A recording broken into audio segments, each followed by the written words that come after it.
We're going to talk today about coaches and consultants, what the differences are, what you can hire them for, when you should hire them, and what you should look out for. So first, what's the difference between a coach and a consultant? A coach is usually within the personal development realm is where you see it the most because they're coaching you through something. So mindset, physical fitness, nutrition, health. Consultants are usually bringing a big knowledge base, which makes it odd because coaches do that as well. So that's why there's like this overlap. And I really think it depends on what the individual wants to be called and what motivates you to call someone. So in the consulting, it can be financial, marketing, operations, general business, and I feel like I land more in the consulting realm because I am bringing a knowledge base and we consult about it. So you ask me a question, we have a problem, you and I work together on it, and we come up with a solution.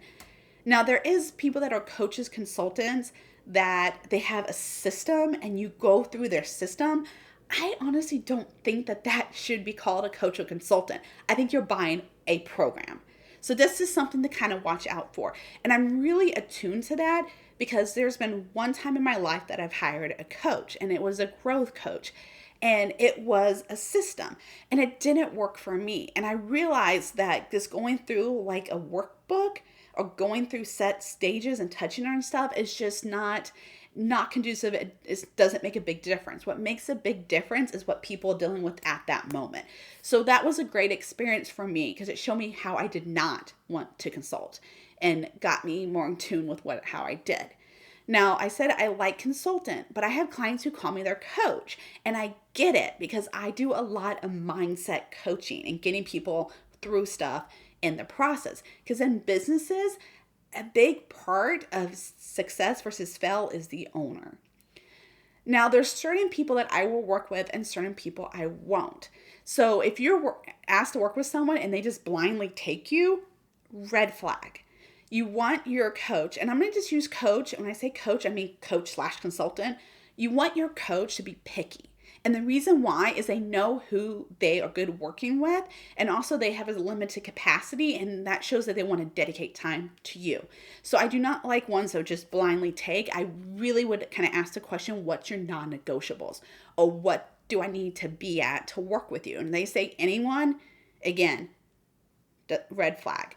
So for me, there's 3 non-negotiables. 2, I think you should take as a non-negotiable no matter who you work with. The third one is specific to me. So the first thing is you have to like them and they have to like you. Why is this so important? You want them to like you because you want them to be invested in you. And if you're just a number or they don't like you, they won't be that way.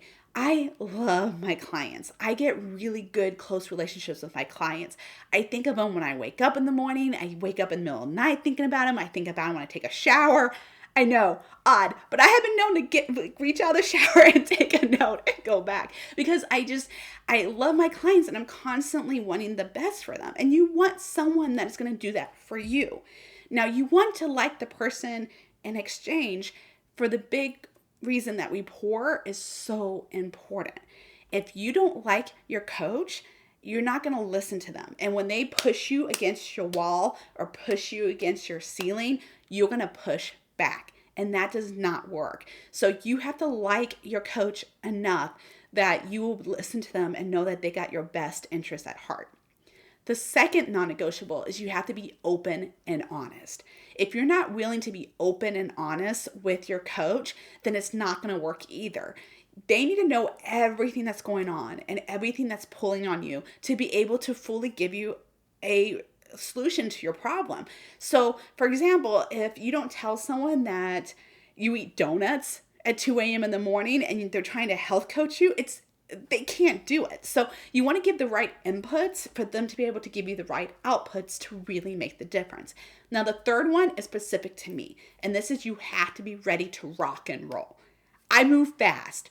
As you can tell, I talk fast, I move fast, I do everything fast. So I need someone who's ready to go.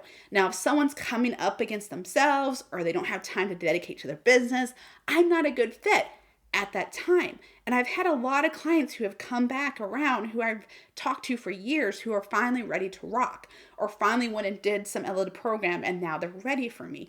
There's people with multiple coaches. I talked to a lady yesterday who has like 4 or 5 coaches. Now she's a coach herself and she has all these different coaches for different areas of her life.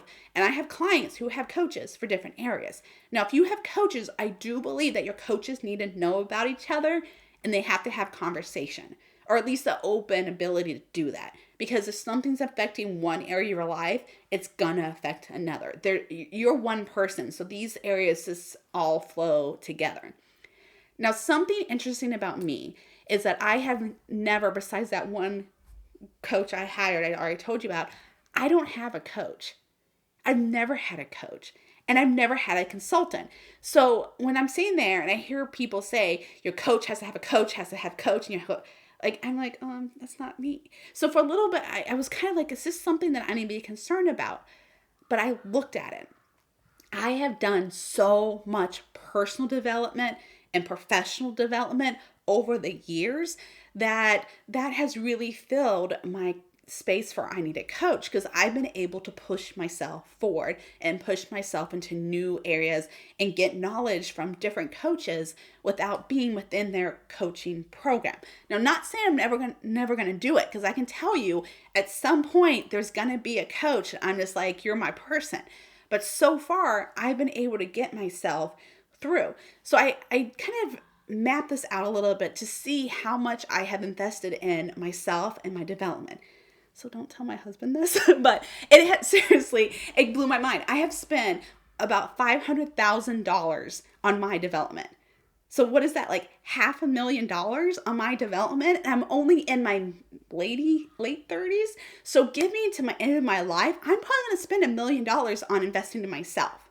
So that brings me to another point, is if you're looking to hire a coach and their price entry point is so low, that's a red flag as well. And the reason why is because if their price is so low, either means that they're really hunting for people to work with them, which you don't want someone that's like that, or they have never really invested in themselves to have the tools to really help you.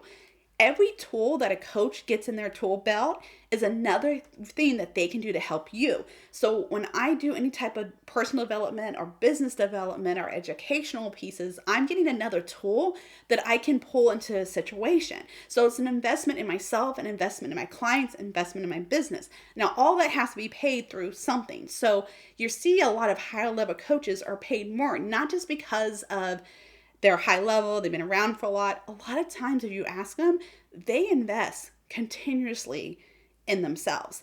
So things that I've done, you know what? It doesn't really matter.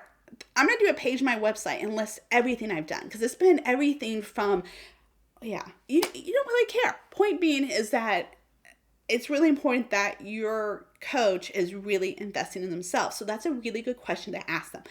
Do you have a coach? And who's your coach? And if they won't tell you who their coaches are, that's another red flag.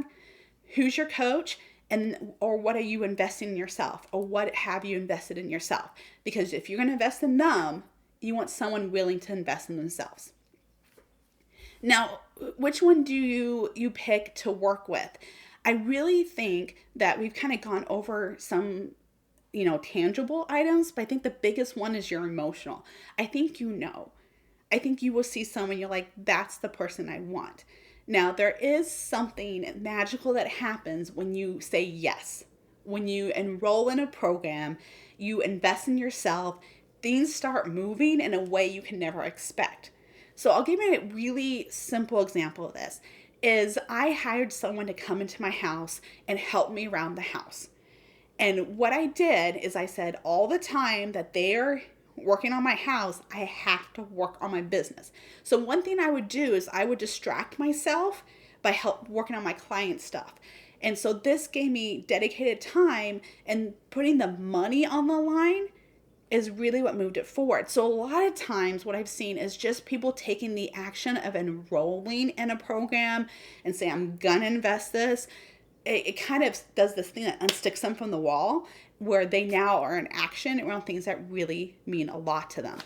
I've not seen any business that has grown, or any person who has grown without investing in themselves. Jim Rohn has a really good video that talks about how people get from this figure to this figures and how much money can you actually hold on to. If that interests you, let me know and I will do a video on that or give a link because it's really fascinating, but it's true. Now we are over 10 minutes, so I'm going to jet, but that is really the basis of consultants and coaches. And if trust your gut. I'm just going to say that. When you are going to hire one, really trust your gut. And no matter what the label is, no matter what they're working on, if this is someone that you say, like, I just feel like I got him, have him in my space, find a way to make it happen.